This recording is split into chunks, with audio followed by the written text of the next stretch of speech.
It's very common in this era that we're in politics, for incumbents to decline debate invitations like this, staying out of the fray and letting the challengers duke it out. So the fact that you're here tonight, Mayor Pureval, I'm especially grateful for. I'd like to thank our venue, the Covedale Center for the Performing Arts, for hosting us tonight. And lastly, I'd like to thank all of you who subscribe to the Enquirer for your investment in local news. It's essential to the preservation of our democracy, and I hope tonight's event demonstrates how seriously we take our mission to keep you informed. And with that, I'm going to introduce the moderator for tonight's debate, the Enquirer's opinion and engagement editor, Kevin Aldridge.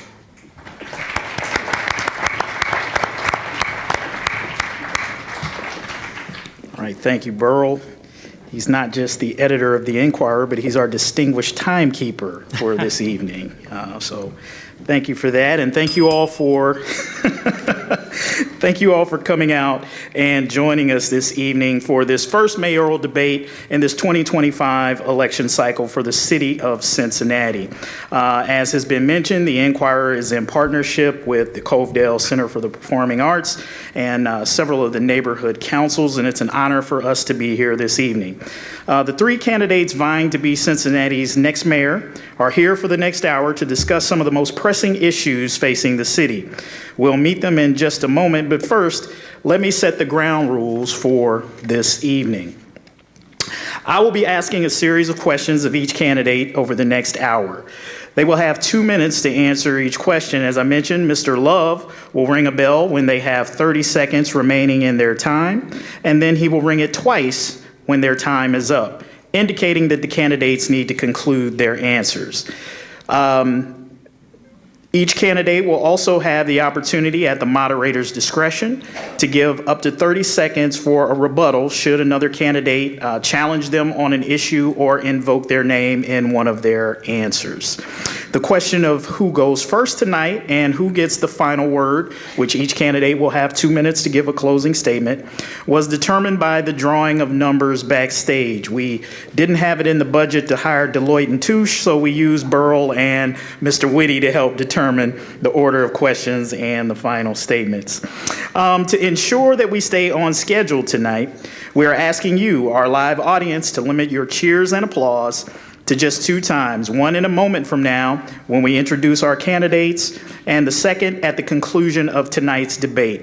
And it should go without saying that we expect everyone here tonight to act in a civil and respectful manner. Now to introduce our candidates. First, Aftab Pureval. Aftab Pureval is the 70th mayor of the city of Cincinnati and the first Asian American mayor in the city's history. He is seeking re-election for a second term. Mr. Pureval is a lawyer and served as Hamilton County Clerk of Courts from 2016 to 2021 and was the first Democrat elected to that office in over 100 years. He is a graduate of The Ohio State University and the University of Cincinnati Law School. Mr. Pureval lives in Clifton with his wife Whitney and their 2 sons. Let's have a round of applause for Mr. Pureval.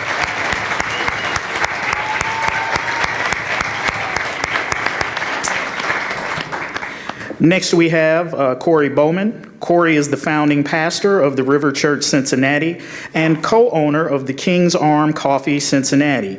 He is a husband to his wife Jordan of 10 years and a father to 3, soon to be 4 children. Mr. Bowman is an Ohio native and Miami University business graduate.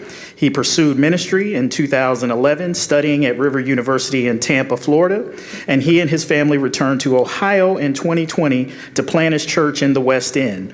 He would later open his coffee shop in 2022. He and his family currently reside in College Hill. Let's have a round of applause for Mr. Cory Bowman.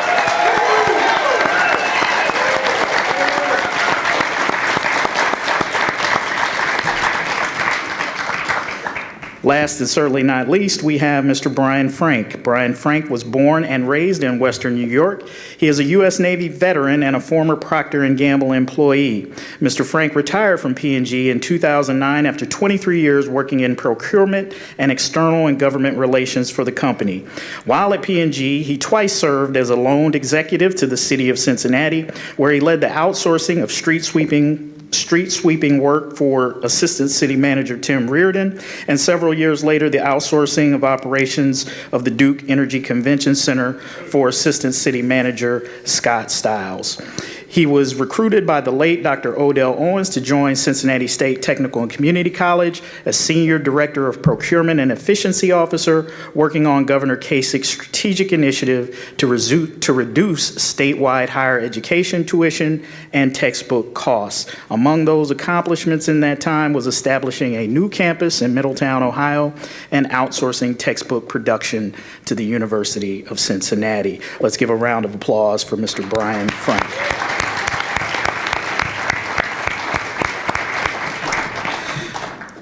Before we get into this, I'd like to thank all of the readers of the Enquirer who submitted questions. We literally got dozens of questions from readers interested in tonight's debate and the topics that they wanted to discuss.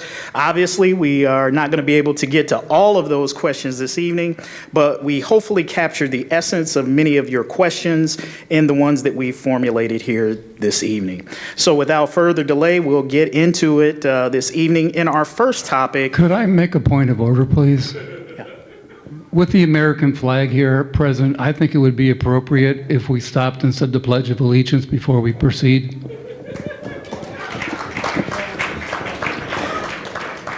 Mr. Frank, in the interest of time and the schedule that we have appointed here, we want to make sure that we get all of the questions in.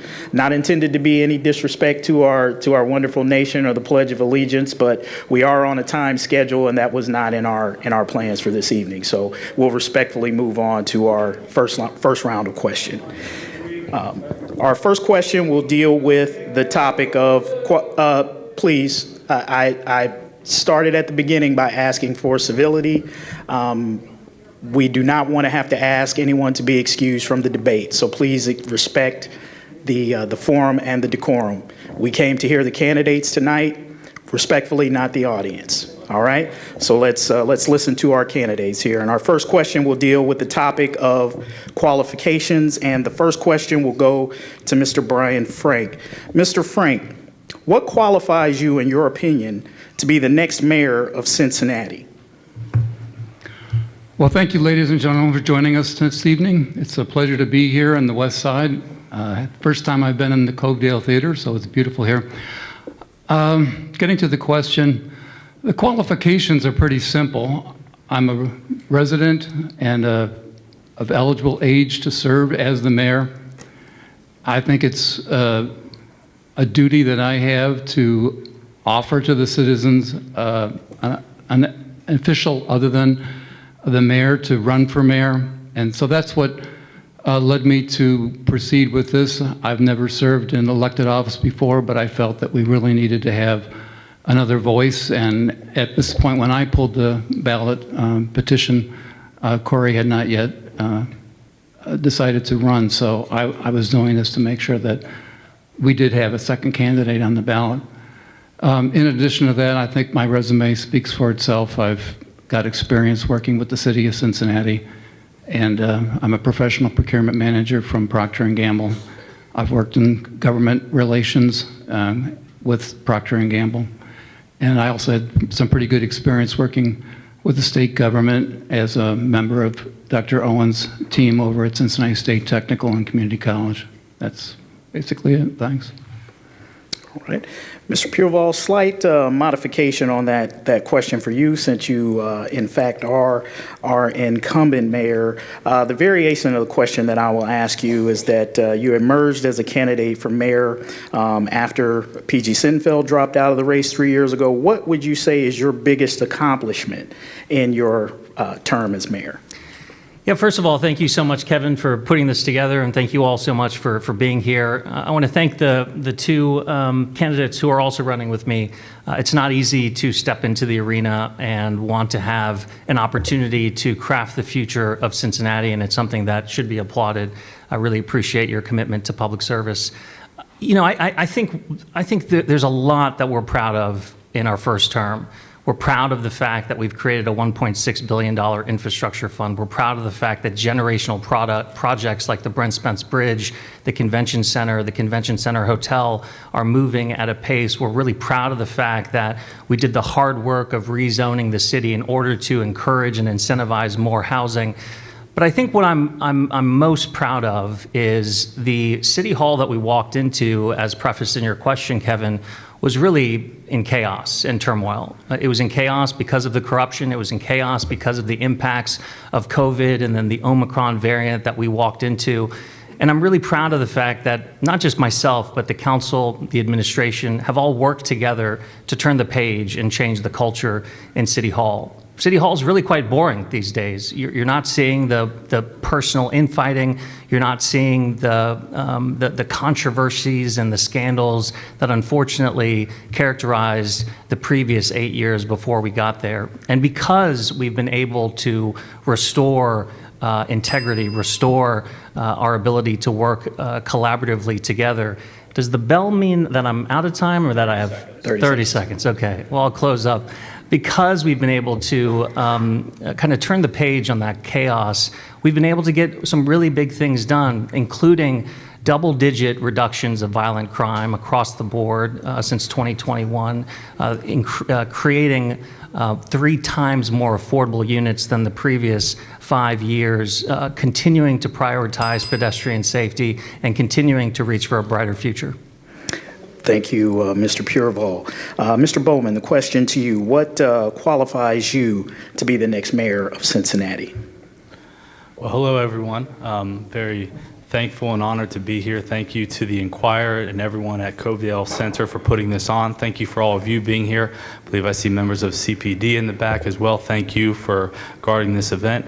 And I'd like to make a point of order to say that my wife looks beautiful tonight on the front row here. 14 years ago, I was playing a guitar on a stage at a church, and this beautiful lady in a white jacket walked on the front row, and I knew she was my wife. And tonight she walked on that front row in a white jacket, so thank you for that. Qualifications for being mayor. I believe the term is public service. And ever since we started our church and then started our business in the west end of Cincinnati, we've had a front row seat to some of the policies that impact our city and its residents and its citizens.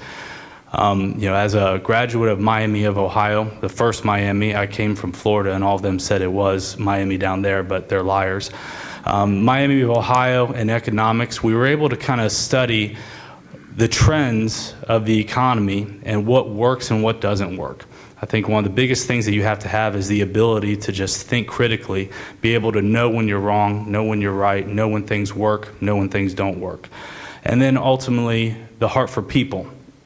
We bleed Cincinnati in our household. We love this city with all of our heart, and we know that if the people are suffering, then that means that we are suffering as well. We love the sports in this city. We love the broadcasts in this city. That's one bell, right? Okay, that's fine. He had too much coffee, so.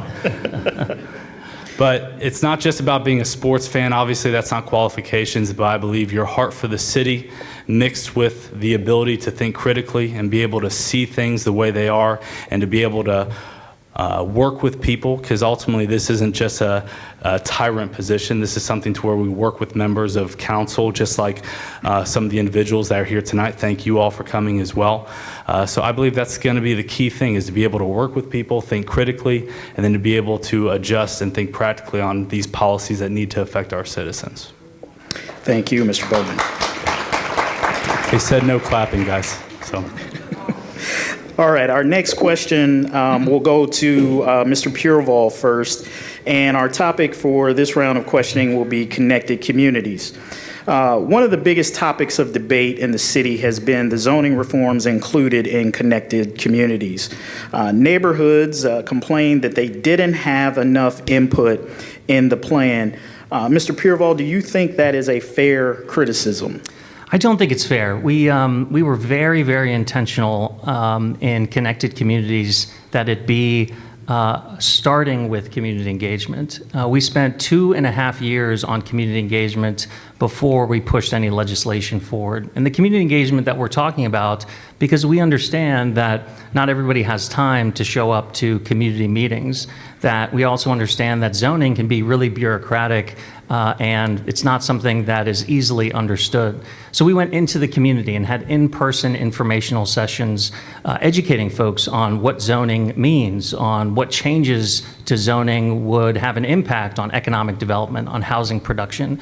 We then asked their opinion about what kind of city that they wanted to live in, what their housing story was, whether they grew up in a multifamily unit or a single-family home, and where they wanted more housing, where they wanted more investment in their small businesses. We took all of that from our in-person meetings, and then we also went online and did online surveys to try and reach as many folks as possible. We did pop-up events at various large community events to also ask folks their opinion. And then we went further and created an online dashboard where people could put in their address and understand how connected communities might affect their parcels or their properties. Once we put the policy forward, not the legislation, but the policy, we went back and did more community engagement and ultimately landed on a piece of legislation. And the policies and ultimately the legislation reflected back what we heard from folks. They didn't want to get rid of all single-family exclusionary zoning. They wanted more housing in neighborhood business districts, and they wanted more housing along transit lines. They wanted more housing like row homes to be legalized throughout the community. The fundamental challenge here is we need more housing, and our city was zoned in an antiquated way. We hadn't touched our zoning in 50 years, and we were suffering because of it. Over the last 10 years, our population has grown, but we've actually lost housing stock at the same rate because of how old our city is. We needed a new zoning to encourage more housing, and that's exactly what we did. All right. Mr. Bowman, the question to you, do you think that the community had enough opportunity to give input into the Connected Communities plan? What's your thoughts? I don't think initially they did, and then also afterwards, hearing the voices of the communities and the councils that have raised their voices in disagreement, I think that's a huge thing that you have to take into account. When we first announced our candidacy, the first event that I actually went to was a town hall in the Hyde Park area, actually the Bond Hill area, but it was discussing connected communities. And it was, I want to give credit to Councilman Scotty and the Vice Mayor for being there, because it was a very hostile crowd. People were very upset with what was going on in the Hyde Park Square and then other things going on with these policies of connected communities. And I simply just went there to learn. You have to learn and research before you have decisions. And as I started learning and started listening to the PowerPoints and everything, we're in the west end of Cincinnati, and I've had a front row seat to the failed policies of the city when it comes to affordable housing, government subsidized housing. Right now, I believe that we're over 80% of government subsidized housing in the area. There's an entire generation that is being left behind because there's no way out. Yes, they may be able to afford the housing for that month, but there is no future for these children. And so whenever I saw these policies, the cover sheet might have looked good and might have been written by ChatGPT, but when you dive down deep into the policies, you realize that this is just a Trojan horse for these failed policies that have failed Avondale, have failed the West End, and it's about to fail other communities throughout this. And then also, let's take into account that once you have this legislation, which was actually passed under an emergency, not by due process, then all of a sudden, whenever you go back to the communities and you're trying to convince them to agree with it, and they're saying hell no, a resounding hell no, and then you still ignore that and you still pass these policies, well, then it shows that your local government doesn't care about your opinion. Maybe there was a survey that they put out, but the people that matter rose up in these town hall meetings and they had their voices heard, but yet nothing was done about it. Thank you, Mr. Bowman. No clapping, guys. I do have a follow-up, but it'll be more for the whole group. So, Mr. Mayor, you'll get an opportunity to respond to some of that and the follow-up that I'm going to ask, but I'm going to give Mr. Frank an opportunity to give his point of view on that question. Yeah, I don't believe the communities had enough time to provide input to this. And I also feel that the people who did have the heads up and had the most input to this were the developers. I think the developers are taking over control of our city. I don't think it's being maintained and controlled enough by the residents and community councils. I know a lot of our 52 neighborhoods do not have active community councils, and there aren't people who are really keeping them in the loop and emailing them and saying, these things are changing, you need to be aware of this. So it comes out of left field. They don't know what they don't know. I live in Mount Adams, and we have an active civic association. We meet on a monthly basis. This was really not addressed by our civic association. We didn't have discussions of it. We didn't get briefings on it. We do have an individual who we trust to represent us at various events that relate to the zoning. And I think we put a lot of trust in that person to do that, but when it came to actually discussing it as a group, I believe the meeting that I tried to go to got canceled, because I did try to go up there and be there, but it did not happen. And my recollection is it was going to be rescheduled, and I didn't hear about that. So I'm just frustrated that even though we've got this new zoning regulation, we're very quick at City Council to go right into a planned development, which takes away all the responsibility of developers to follow the existing zoning, which is now the law, and they can throw it all out. And that's what we're seeing in Hyde Park, is they don't want to even adhere to the much less restrictive code that we have with connected communities, and they're asking for 2 more stories or 3 more stories to go up even higher than what they should be allowed. Thank you, Mr. Frank. Here's my follow-up to you, Mr. Pureval. This does bring into question the process and the bigger question of the role of community councils, which many feel like seems to be diminishing. Connected Communities was opposed by quite a few neighborhood councils, yet it was approved by City Council. What would you say to the residents, and particularly those involved in community councils who have concerns about whether or not their voices are actually being listened to by their elected officials? Yeah, I think it's an important point, but if I could first respond to a couple of things that were said. First of all, Evendale is not impacted by connected communities because Evendale is outside of the city, and I don't think the people who matter are just the people who show up and say that they disagree. I think everybody matters, and everybody's opinion should be taken seriously, and we do, which is why we were so intentional about going out into the community and reaching folks who don't necessarily have the time to be engaged in their community councils or don't necessarily have the time to show up to various meetings all the time. You know, the important point of being an elected official in this city is, of course, taking account of public opinion and public feedback, but ultimately you have to do what you think is right. And it is a fact that Cincinnati zoning code was antiquated. It is a fact that Cincinnati zoning code, because it was so regulated and bureaucratic, was choking off housing. And I ran 4 years ago with a mission to create more housing in our community. Every single poll that you see says we need more housing in the city of Cincinnati, that it is a crisis. And I will stop at nothing to make that a reality. And as a result of all of our changes, including the zoning code changes, in just 3 years, we have created more affordable units, 3 times more affordable units than the previous 5 years. Everyone says they want more housing until you try to put it in their neighborhood, and then everybody doesn't want it. And that is why we have a shortage of housing stock, and we will continue to push forward to prioritize housing. Mr. Bowman and Mr. Frank, I'll give you a 30-second opportunity to respond if you'd like to anything that you just heard in that. And if you want to address, if you were elected, what would be next for you with Connected Communities? I think that, can I go first, Brian? Yeah, no, okay. You go ahead. I think that, you know, being in our church and our coffee shop for the last 4 years has given us a front row seat to what these policies look like. I remember the year after the Super Bowl that we went to the Super Bowl. You know, that was still an amazing memory. Hallelujah. But the thing is that I remember the year after that the entirety of the West End was flooded with investors. I'm talking about local investors, local developers, people that were hungry to establish these jobs in these buildings that were vacant and to be able to build them. Go ahead, finish your thought.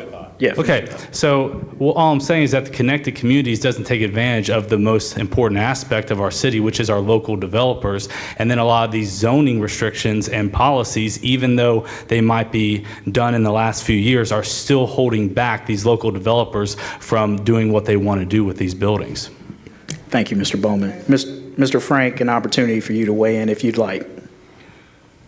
The only thing I would say is I did spend some time walking around and seeing some of the new buildings that are going up, and I just think a lot of the new construction that is going up is basically tasteless. I'm talking about areas that I went into in Walnut Hills where there's a lot of these new buildings going up, and it just doesn't have any architectural detail to it. It doesn't look anything like some of our historic buildings that were built over 100 years ago. And it just doesn't blend in well. I just feel kind of shocked when I look at these communities like the ones that I saw. All right. Okay, we'll move on to our next topic, which will deal with the arena proposal here in Cincinnati. And this question will go to you first, Mr. Bowman. A dark money group, the Hamilton County Growth Alliance, has emerged to support building an arena. The cost is estimated at $675 to $800 million. Do you think a new arena is needed, and why or why not? And if so, how should it be paid for, and where should it go? So, Mr. Bowman, that question to you. Well, obviously in our city, we need to see a bright future. We need to be able to have the excitement of new arenas and new development. But you cannot build that on the backs of people and their taxpayer and the tax dollars. I believe that if there is ways to fund it outside of that, that's what we need to pursue. But I think the city's key responsibility, because if you drive downtown, even on a Tuesday afternoon, there's wall-to-wall traffic. Now, if you put a new arena, you put these events in, we don't have the capacity and the infrastructure to be able to take on these events. So I would say that yes, I want a new arena. Yes, I believe that our city deserves a new arena to be able to take on the NCAA brackets, to be able to take on major events. But I think that our responsibility is make sure that we are establishing an infrastructure that can carry those events and take on the capacity of the future of Cincinnati. How do you think it should be paid for? Not by the city. Okay, not by the city. We can help facilitate when it comes to the capacity, maybe even the parking garages, but I do not believe that it needs to be taken on by the taxpayers until we realize that we have a crippling infrastructure and we need to focus on that first. All right. And then the other part of that question, location. Any thoughts on that? We're in the West End. We see the heart of the TQL Stadium that's impacted the community. I was actually one of the first ones most outspoken against the TQL build whenever it first happened. But then whenever I actually walked the facilities, the families that are employed by that arena, they're in the West End. They love the community. Our church is right next to a high school stadium that was built by that same foundation. And so there's major things happening in the community that is being done by the build of that arena. So I know that you can have the option of rebuilding Heritage Bank or putting it in the West End or other areas. I think that my opinion would be let's focus on the infrastructure to be able to take it on. Very good. Mr. Frank, question to you. Is it needed? How to pay for it? Where should it go? I do believe that we need a new arena. I've been in the current arena that we have, and it is very dated. It's not a pleasure to go in there. It does suit a purpose, though, and I think it's very important that we recognize how important that arena is to the banks. I don't know if you've been down to the banks, but it's really unfinished. Most of the areas close to Paycor Stadium are still vacant, and no construction has gone into place to put any buildings on top. But we do have a number of restaurants and bars that are closer to the Reds Stadium, and we need an arena that is functioning year-round to keep those restaurants in business. So I think we need to make sure that before we move that arena or close down that arena downtown at the banks, that we ensure that we've got some way of maintaining those businesses that have invested in the banks. So if we could put it someplace, I don't think it belongs down there where the current arena is. I just don't think we can pigeonhole a much bigger arena in that footprint down there.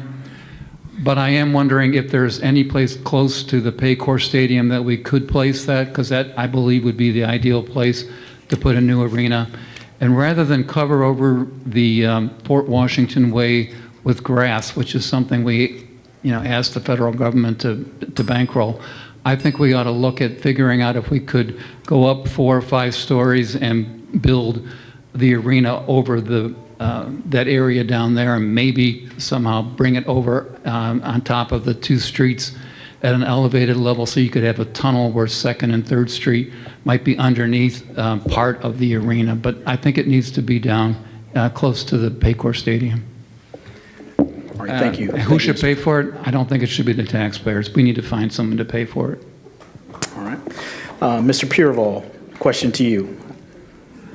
Yeah, I'm just trying to keep track of the answers up here. For Mr. Bowman, I don't know how, if you moved to the West End in 2021, how you were one of the first people to oppose the building of TQL Stadium. I also don't understand, if you're concerned about the density of affordable housing in the West End, which I share your concern, why you would be opposing investments and growth like the TMUD application that FC Cincinnati won that will create more market rate housing in the West End. Do we need an arena? Yeah, we do. With the advent of remote work, it is incumbent upon us to make sure that our urban core, that our downtown transitions from purely an economic or commerce center into a true neighborhood.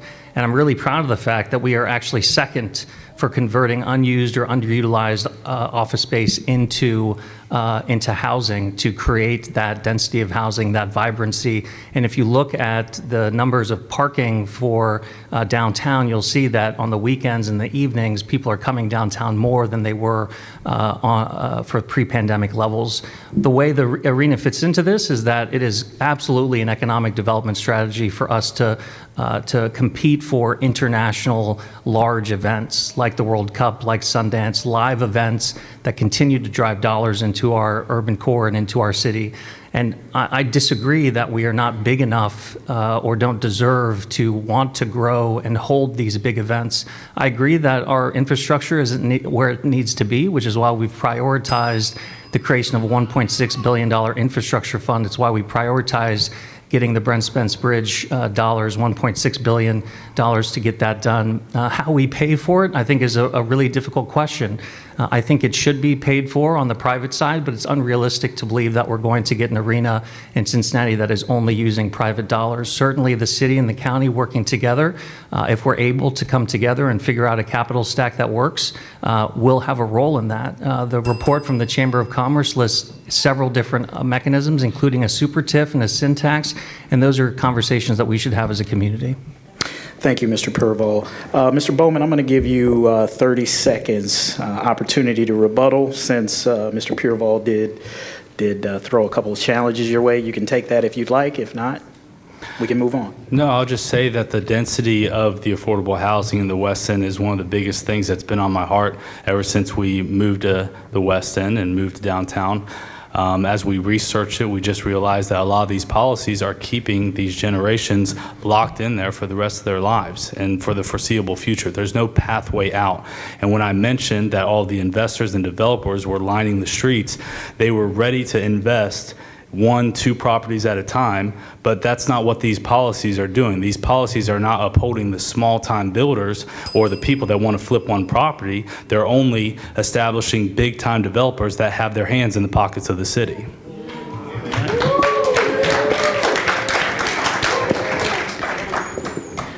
All right, so we will move on to our next topic, which Including is... all the amens on the front row here. We'll move on to our next topic, which will deal with the railroad sale. And this question will go first to Mr. Frank. This year is the first year the city will have proceeds from the Cincinnati Southern Railway sale. Quiet, please. Quiet, please. Can we have some respectful decorum, please? Ma'am, please. We don't want to have to ask you to leave, but we ask the audience to please be quiet. So if you can't respect that, we will ask you to leave.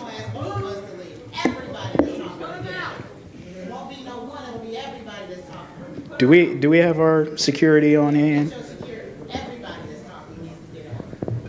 All right, let's move on. Let's move on, please. We'll move on to the next topic. That'll be our last warning for the evening. We'll talk about the railroad sale here in this topic. Mr. Frank, the question goes to you first. This year is the first year the city will have proceeds from the Cincinnati Southern Railway sale as part of the capital budget. Ohio law specifies that it be used on current infrastructure. Some on council want to use a portion of that money on what's known as the 15 rising neighborhoods. But in reality, these are neighborhoods that are most in need or have been disinvested in over the years. Do you agree with using railroad funds in this way? Well, first of all, I opposed the sale of the railroad. That was the goose that laid the golden eggs for us for over a century, and it was a mistake to do that. I just had to get that off my chest. But since it's a done deal and all we have left is the cash, I think we need to take the money and make sure that we take care of the neighborhoods that have been most disenfranchised over the past 100 years. And these are primarily African American communities.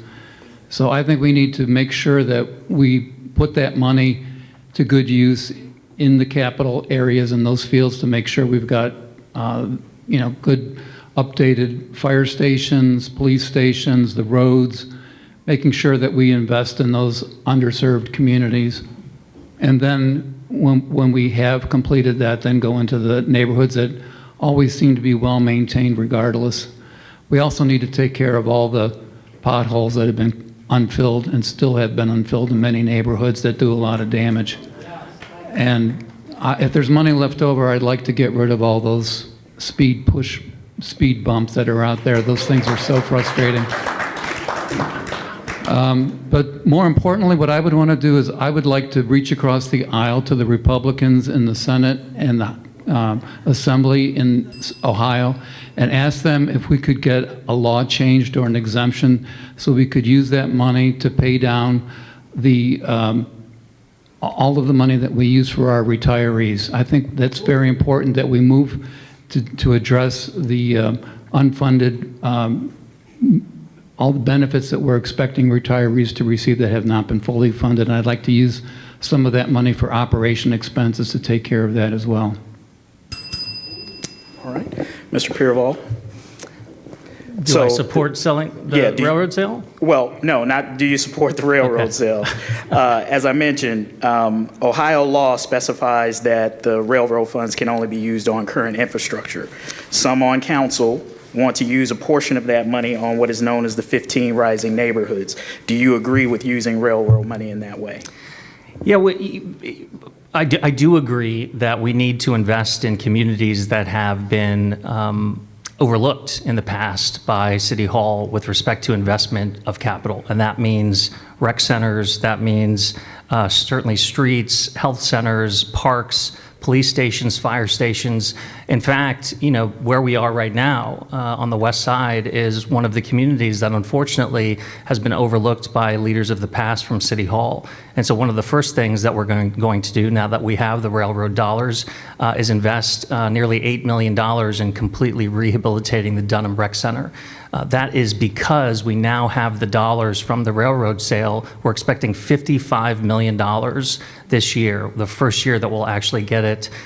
Previously, under the lease, I disagree that it was the golden goose egg situation. We would only get $25 million had we not sold the railroad. We have 2x, $30 million more dollars in order to invest back into basic services, back into vulnerable neighborhoods that have been overlooked for too long.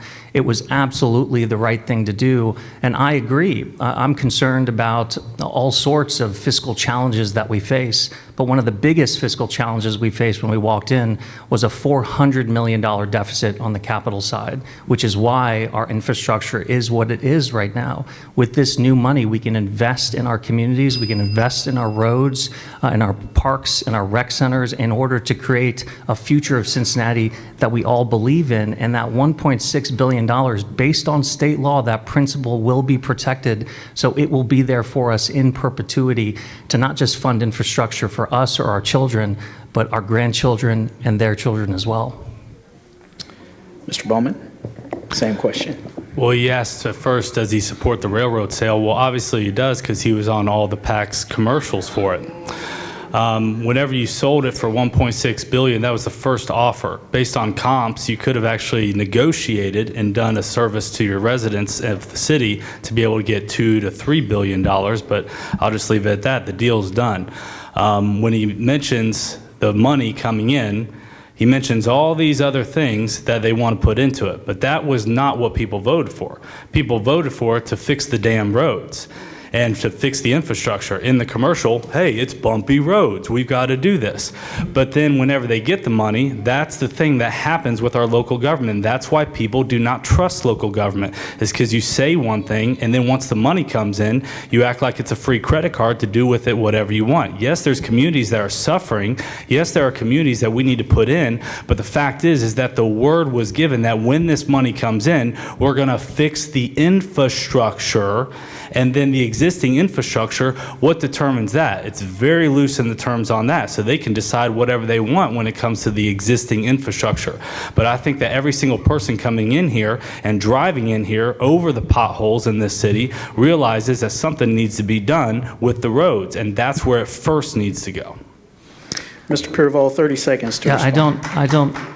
I don't understand the response. That is basically what I just said. I said we were going to put money into roads and parks and rec centers. Along with three other things that you added before that. Yeah, okay. We're going to pave roads. We're going to, which will give us an opportunity to expand the amount of road mileage we're able to pave. And paving roads is important, particularly for potholes, because when you pave a road, it's impervious to potholes for 5 years. Because of the $400 million deficit that we inherited, we didn't have the dollars necessary to pave roads throughout the city. And that's why we have such challenging potholes. This is the first year we're getting the railroad dollars, and we've made it very public where we're going to be spending it. And of course, paving roads is a priority. Mr. Pureval, let me ask the question this way.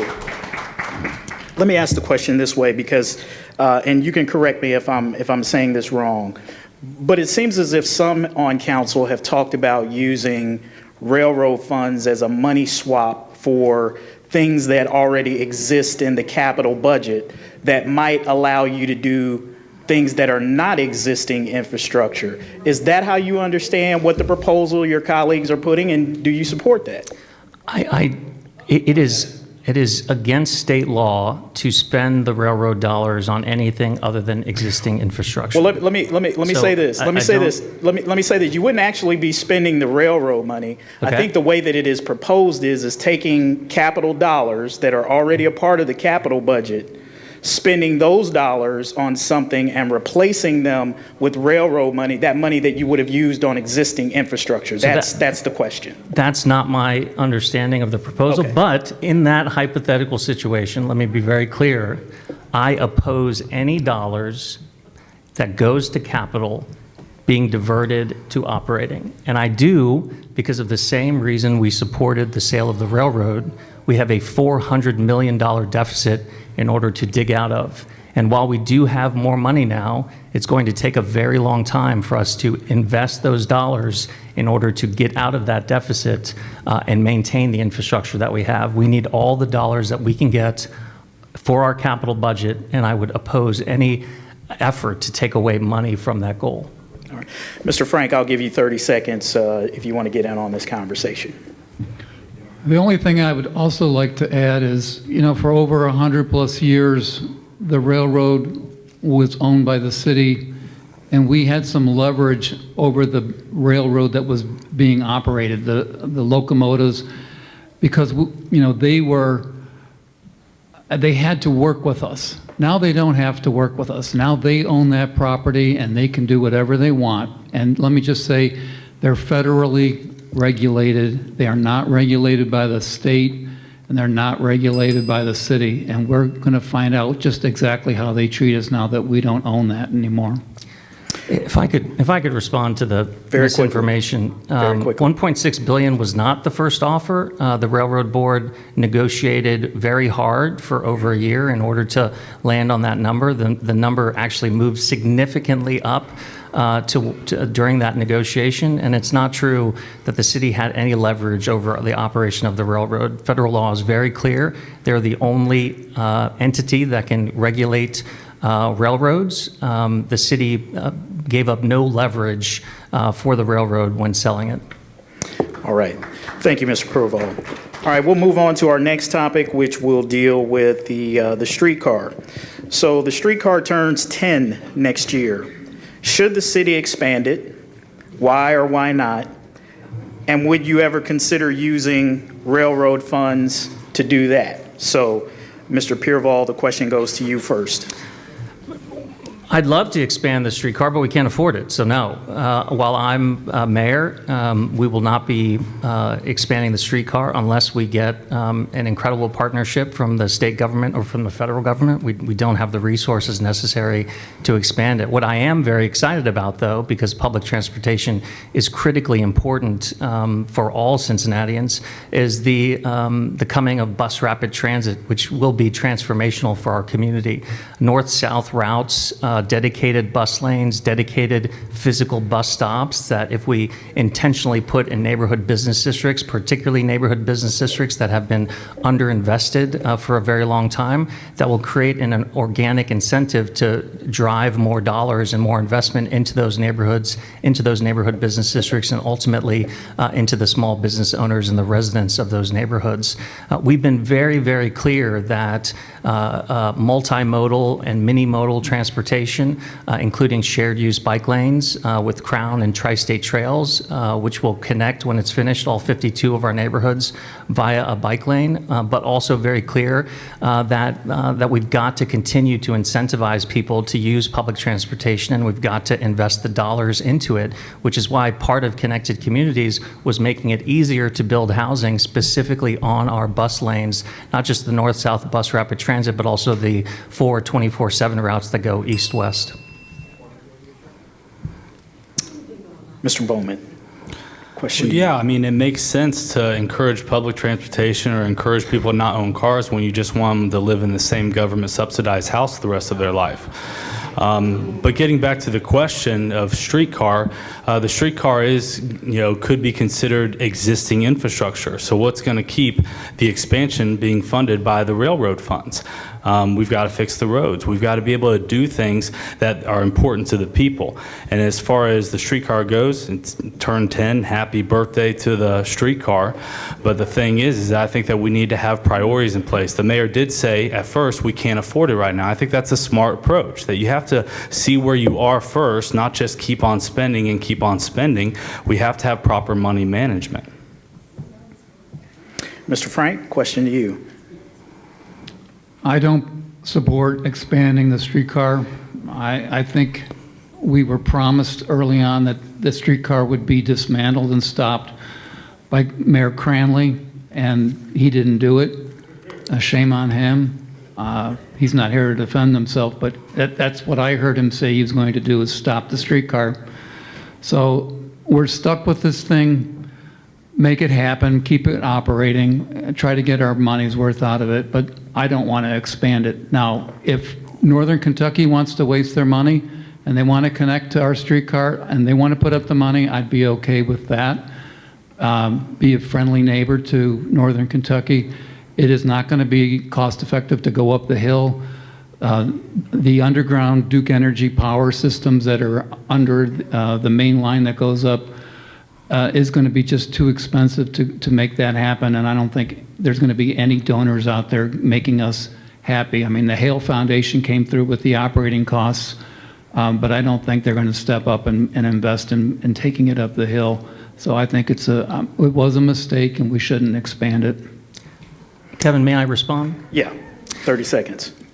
Mr. Bowman has a couple of times now talked about government-funded or government-supported housing. Most recently took huge applause from the audience. I think it just betrays the lack of understanding about how housing gets done in Cincinnati.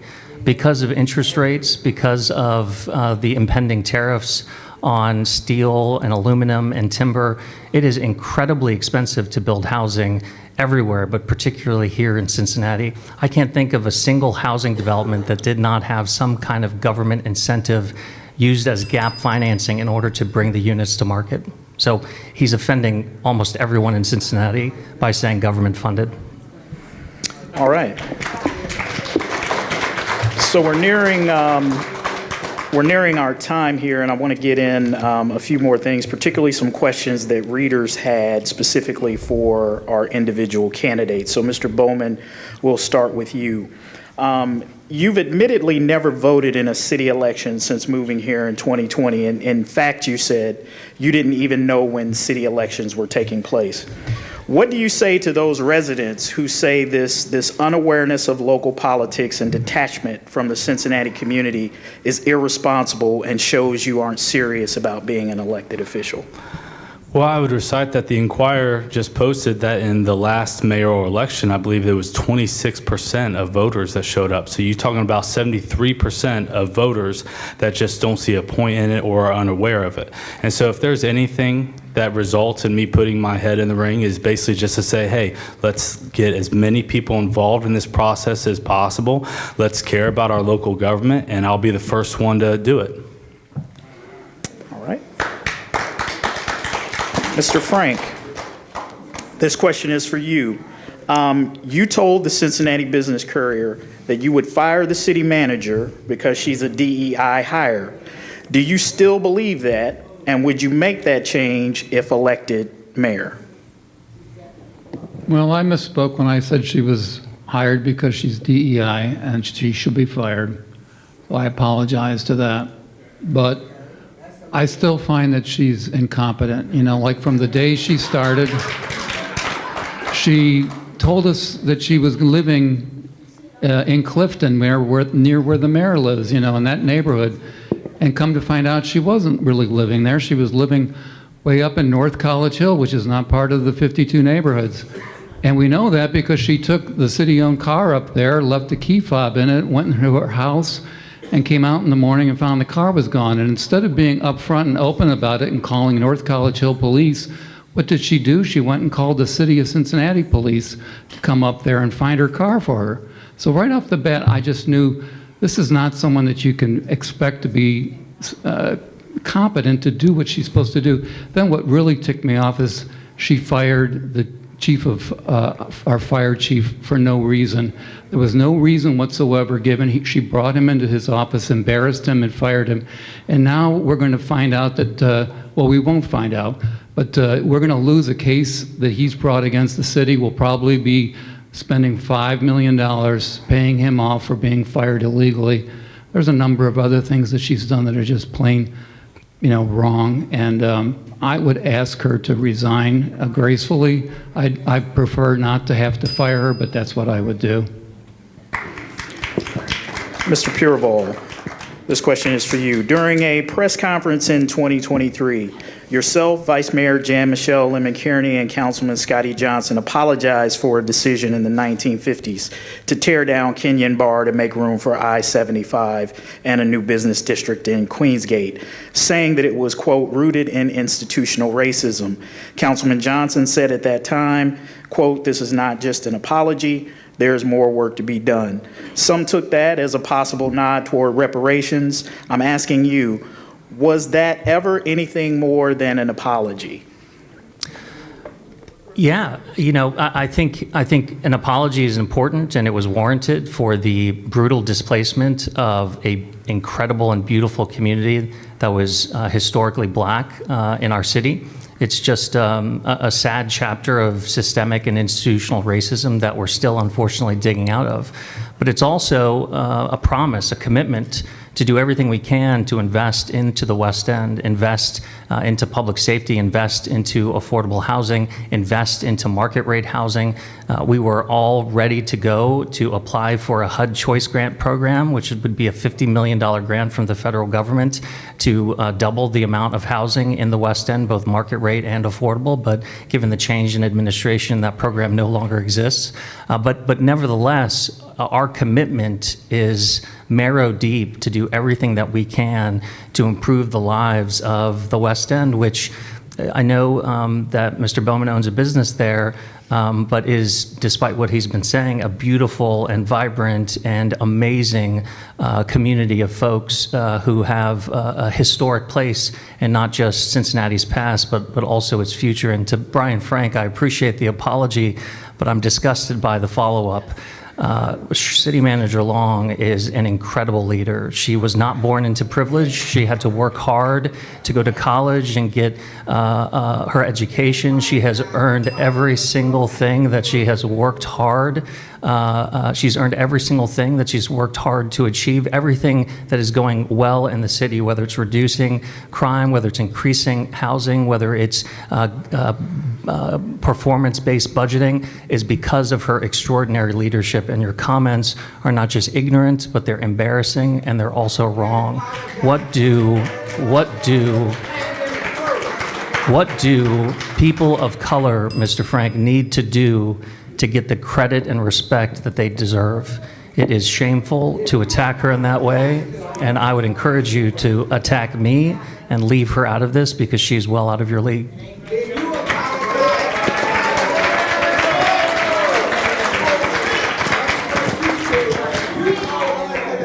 Mr. Frank, I'll give you 30 seconds, and then we'll move on to our closing statements. So she did go to Miami University, which is a great... Mr. Frank is a gay man.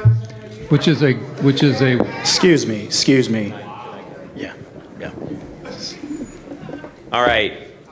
We're not going to escort individuals out. We'll just end the evening if we can't act with some respect. All right? We are recording this. I believe it's live stream. There might be children watching, and I hope that they see a good example of what a civic discussion looks like. So can we promise we can finish the debate with respect for each other?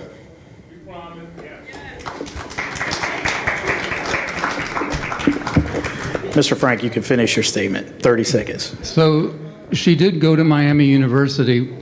What was her degree? I believe it was history, maybe African American studies, I'm not sure.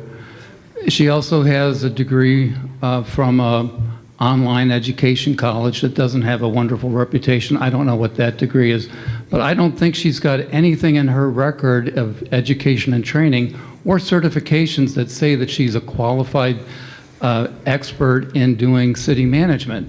So what the city did is they hired, I think it was John Kerp, to teach her how to be a city manager, and she was tutored to do the job, but that's it. I don't think she's really qualified. That's not true. She was a city manager here locally. She was the president of the ICMA, the International City Manager Association. She's ICMA certified. And again, you're doubling down on this ridiculous, ignorant attack on someone who is a true public servant, and it is beneath the office you're running for, and it is not, and people of Cincinnati will see through that. It's really disappointing. All right, thank you, gentlemen, for your time this evening. Obviously, we only had an hour tonight, and there are a lot more topics that we didn't have an opportunity to get to, but we are going to be continuing to cover this race over the weeks and months before the election. Just a reminder that early voting begins on April the 8th, and we would encourage everyone to avail themselves of their right to vote and cast your ballot for the candidate that you think is best to lead the city. So with that, we will begin with our closing statements now. Each candidate will get 2 minutes. And again, we drew the order prior to the evening this evening. So going first will be Mr. Bowman, followed by Mr. Frank, and with the final word will be Mr. Pureval. So Mr. Bowman, you have 2 minutes for your closing statement. There was a gentleman that came into our coffee shop a few weeks ago, and I asked him if he was from Cincinnati, and he said no. But he had admitted that he had lived in the city. He was an investor and a developer, and he had invested in that community for over 35 years, living there as a resident. But still, he did not have the permission to say he was from Cincinnati. And so I realized that's something about our city. We're very proud of where we're from. We're very proud of our city. I was born at Fort Hamilton Hospital, less than an hour away from the city. Every chance we had, we were going to be at Reds games, Bengals games. We were always visiting the city. But there was 3 aspects of my life that really impacted me. One was my father was a builder. He was a contractor, and I realized that it's very important to build and to contribute to a community, not take away from it. 2, I was raised in a household of Christianity to where they were always considering those less fortunate. I remember 8 years old watching as people would withdraw from drug addiction on our couch, and then we would take them as a family to a facility to be basically rehabilitated. And so seeing the needs of people was something that stuck out of me always as a young child. And then having Cincinnati, always being downtown, knowing this is our home. You know, my wife, she even loves the city sometimes more than me, the way that she speaks about it. Our kids love just seeing the Duke Energy sign, Cincinnati. We love the games. We love the people of Cincinnati. And if you vote for me for mayor, I believe that it's very important to realize that this is a choice. This is a choice. We have a choice of 3 candidates here, and that's what government should be. And so if you disagree, you make your voice heard at the ballot box. And if you vote for me, you're getting someone who cares about Cincinnati, that loves the people in this city, and focuses on building in this city, not taking away from it. Mr. Frank.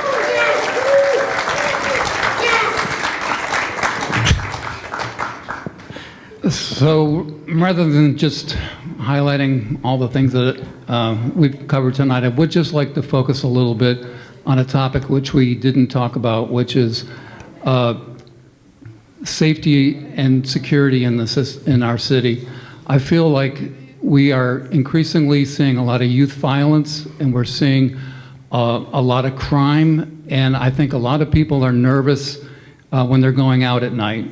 And I would want to just tell you that I would focus on basic services. I want to make sure that people feel safe when they're on the streets, especially young people who are out late at night. And I want to make sure that we maintain very high standards and grow our police force. I'd like to see us look at bringing back the district that was taken out of Clifton. I recently went and saw somebody that was robbed on Ludlow Avenue, one of the vape shops there. It was early, like around 9 o'clock on a Saturday. And I just want to make sure that we really focus on those core safety and fire. I think our fire and EMS services are excellent. I would just want to maintain that. But I'm here to serve. If I make it to the next level, I would like to say that I will honor my commitment to be there for 4 years.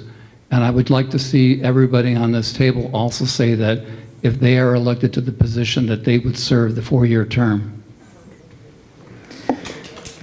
Mr. Pureval, you have the final word. Yeah, I'm happy to commit to serve the 4-year term. The city of Cincinnati is, as we've heard from all 3 of us, an incredibly special place. And we're at an inflection point. We've got a lot of momentum. We've got a lot of energy. We're getting huge investments from not just the various systems of government, but also from private employers. We're seeing investments in our urban core. We're seeing investments in our neighborhoods, specifically our neighborhood business districts. Crime is down, housing is up, population is growing. This is an incredibly optimistic time for our city. And the strategies that we have put in place over the last 3 years starting with turning the page on the corruption, investing in equitable economic development, investing in housing, investing in basic services is bearing fruit. We see it when we look around the city. We see it with the new folks moving here and wanting to stay here. And now is the time to double down on that growth, to continue to demand for bigger and better and more from our city. I believe we have the team to continue to achieve that goal, and I humbly ask to be reelected this November. Happy opening day, everyone. All right, ladies and gentlemen, let's give all of our candidates another round of applause this evening.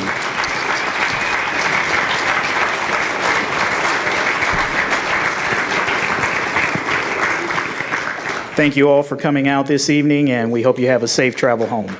Good night.